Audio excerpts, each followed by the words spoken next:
अरे कोई तो मदद करो, बच्चे भूखे हैं, पति बीमार है। धौलपुर गांव में एक गरीब किसान रामू रहता था। रामू खेत से सब्जियां तोड़कर उन्हें बाजार में बेचने का काम करता था, लेकिन बारिश और तूफान के कारण फसलें खराब हो गई थीं और रामू का व्यापार बंद हो गया था। रामू अपनी पत्नी सुनीता और 2 बच्चों गीता और मोहन के साथ रहता था। ठंड ने तूफान के साथ तबाही मचा दी थी। दिसंबर का महीना आ गया था। ठंड अपने चरम सीमा पर थी।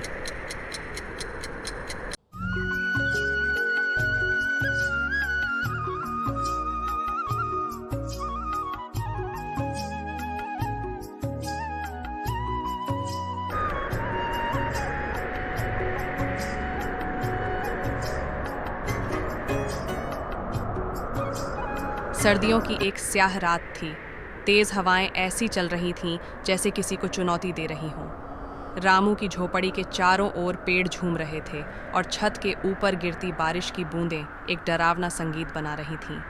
रामू बच्चों को सहलाते हुए, मोहन, गीता, घबराओ मत, हम सब ठीक रहेंगे, बस ये रात गुजर जाने दो।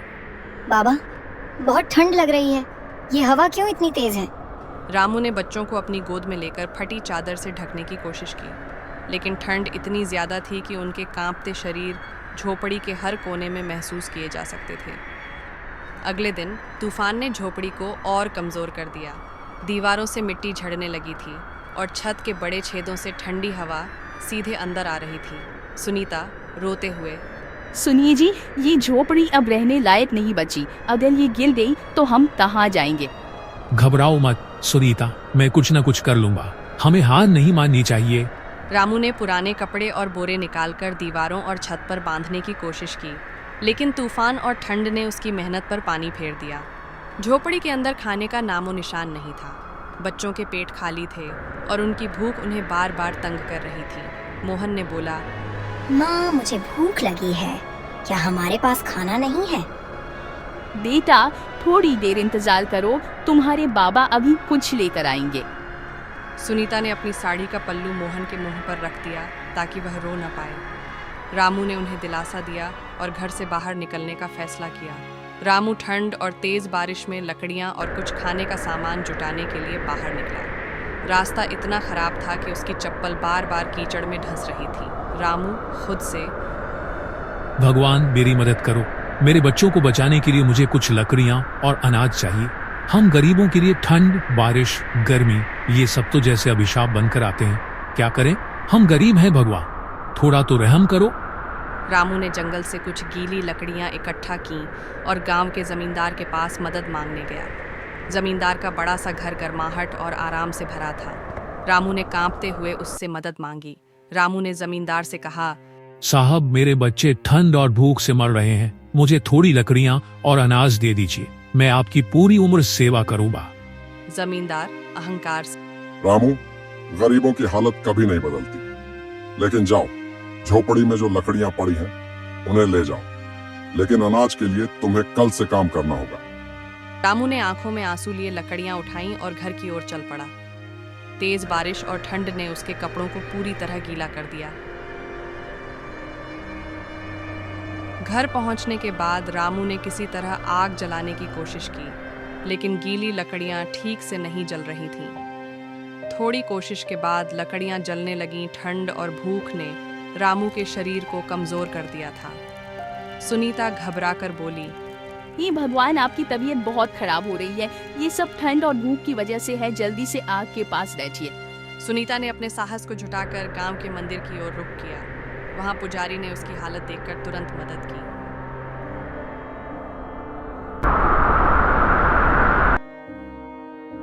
सुनीता ने घर आकर रामू की सेवा की। धीरे धीरे रामू की तबीयत में सुधार होने लगा। लेकिन जनवरी का महीना शुरू हुआ और अगले दिन तूफान और ठंडी ने और भी जानलेवा रूप ले लिया।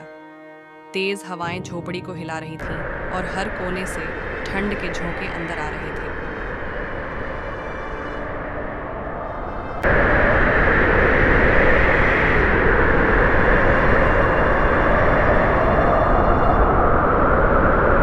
रामू ठंड लगने की वजह से पूरी तरह से ठीक नहीं हुआ था। सुनीता ने जैसे तैसे झोपड़ी को संभालने का प्रयास किया। सुनीता घबराते हुए, हे भगवान, ये कैसी परीक्षा ले रहे वो, इनकी हालत बिगड़ती जा रही है और बच्चों का भूख से हाल बुरा है।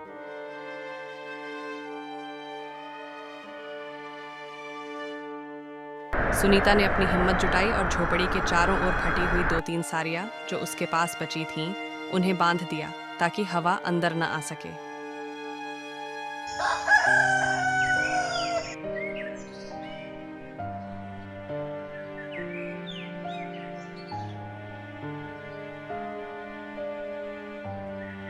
बेटा चिंता मत करो, मैं अभी बाहर जाकर कुछ खाने का इंतजाम करती हूँ, तुम दोनों बाबा का ध्यान रखना। सुनीता बाहर निकली। तूफान की हवाएं इतनी तेज थीं कि चलना भी मुश्किल हो रहा था। ठंड से उसके हाथ पैर सुन्न हो रहे थे, लेकिन बच्चों और रामू की हालत उसे बाहर जाने के लिए मजबूर कर रही थी। धीरे धीरे रात होने लगी और हवा और तेज होने लगी। सुनीता ने एक एक करके गांव के हर दरवाजे पर दस्तक दी। अरे कोई तो मदद करो, बच्चे भूखे हैं, पति बीमार है, कोई तो मदद करो। लेकिन हर जगह से उसे निराशा ही हाथ लगी। सुनीता की हिम्मत टूटने लगी। ठंड से उसके हाथ पैर सूज गए थे और वह थककर रास्ते के किनारे बैठ गई। तभी एक कार उसके पास आकर रुकी। उसमें से एक औरत उतरी और कुछ कचरा सड़क पर फेंक कर चली गई। सुनीता उस कचरे के पास गई और देखा कि उसमें कुछ बची हुई पकौड़ियाँ थीं। भूख और मजबूरी ने उसे वह उठाने पर मजबूर कर दिया। सुनीता जल्दी जल्दी झोपड़ी में वापस आई। उसने उन पकौड़ियों को आग पर गर्म किया और रामू और बच्चों को खाने के लिए दिया। अगले दिन सुनीता ने रामू और बच्चों को झोपड़ी में छोड़ा और गांव के मंदिर की ओर चली गई। सुनीता गिड़गिड़ाते हुए, पंडित जी मेरी मदद कीजिए, मैं मंदिर के बाहर फूल बेचकर कुछ पैसे कमाना चाहती हूँ, मुझे आपकी अनुमति चाहिए। पुजारी का दिल पिघल गया। पुजारी, ठीक है, लेकिन मंदिर के अंदर मत आना, बाहर ही फूल बेचो, भगवान तुम्हारी मेहनत का फल जरूर देंगे।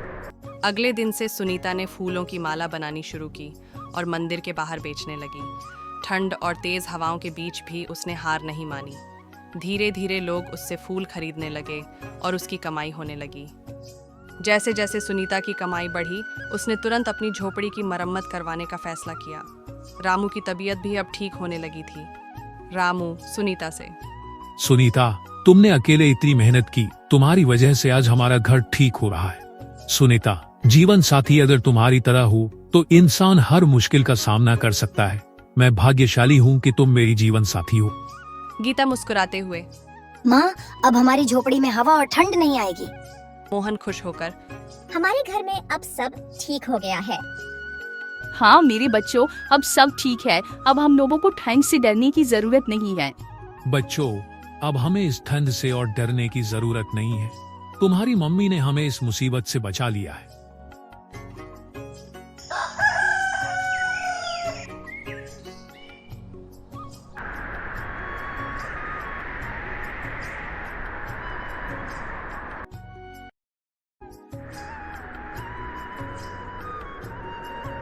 अब बाहर ठंड तो थी, हवा भी चल रही थी, लेकिन रामू का परिवार अपने घर में गर्म रजाई में सोया हुआ था। इसलिए कहते हैं ना, जिसके साथ भगवान हो और साथ देने वाला परिवार हो, उसका कोई कुछ नहीं बिगाड़ सकता।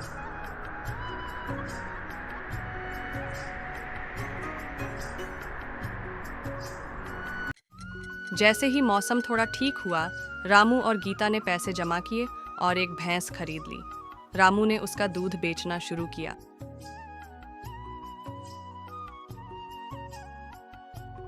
इधर सुनीता ने अपना फूल बेचने का व्यापार बढ़ा लिया। धीरे धीरे उन्होंने पक्के घर का मकान बना लिया। रामू सुनीता से, सुनीता, अब अगली ठंड में हमें ये दिन नहीं देखना पड़ेगा। हम लोग गरीब जरूर हैं, लेकिन हमने कभी हार नहीं मानी, इसलिए आज हम लोग यहाँ हैं। सुनीता रामू से, हाँ जी, अब हम जरूरतमंदों को कंबल और खाने का सामान देंगे ताकि उनकी हालत ठंड में हमारी जैसी ना हो। उन्होंने रास्ते के हर गरीब को कंबल और खाने का सामान दिया। एक दिन जमींदार रामू के घर आया और रामू के पैरों में गिरकर गिड़गिड़ाने लगा। जमींदार, रामू, मुझे माफ कर दो, मैंने तुम्हारे साथ बहुत ज्यादती की। मेरा सारा धन दौलत चला गया, मैं कर्ज में डूब गया हूँ, मेरा परिवार भूखा है। रामू जमींदार से, जमींदार जी, समय का पहिया बड़ा मजबूत होता है, कब राजा को रंग बना दे यह कोई नहीं कह सकता। इसलिए कहा जाता है कि अच्छे कर्म करो ताकि ऐसे दिन न देखने पड़े। रामू ने जमींदार को कुछ कंबल और खाने का सामान दिया। अगली ठंड जब आई तो रामू और सुनीता अपने गर्म कमरे में बैठे चाय पी रहे थे और अपने पुराने दिनों को याद करके भावुक हो रहे थे। यही कहानी सिर्फ एक गरीब परिवार की है। इस दुनिया में ऐसे बहुत से गरीब लोग हैं जो न जाने किन किन मुश्किलों का सामना कर रहे हैं। हमारे पास जितना है, अगर हम उतने से ही उनकी थोड़ी मदद करें तो उनकी ज़िंदगी थोड़ी तो अच्छी हो सकती है। हर मौसम गरीबों के लिए एक नई मुसीबत लेकर आता है। रामू और सुनीता ने अपनी मेहनत से अपनी ज़िंदगी को दोबारा खड़ा किया। ठंड और तूफान ने उन्हें तोड़ने की कोशिश की, लेकिन उनकी हिम्मत ने उन्हें जीत दिलाई। धन्यवाद। कहानी अच्छी लगी हो तो लाइक, शेयर, सब्सक्राइब ज़रूर करें।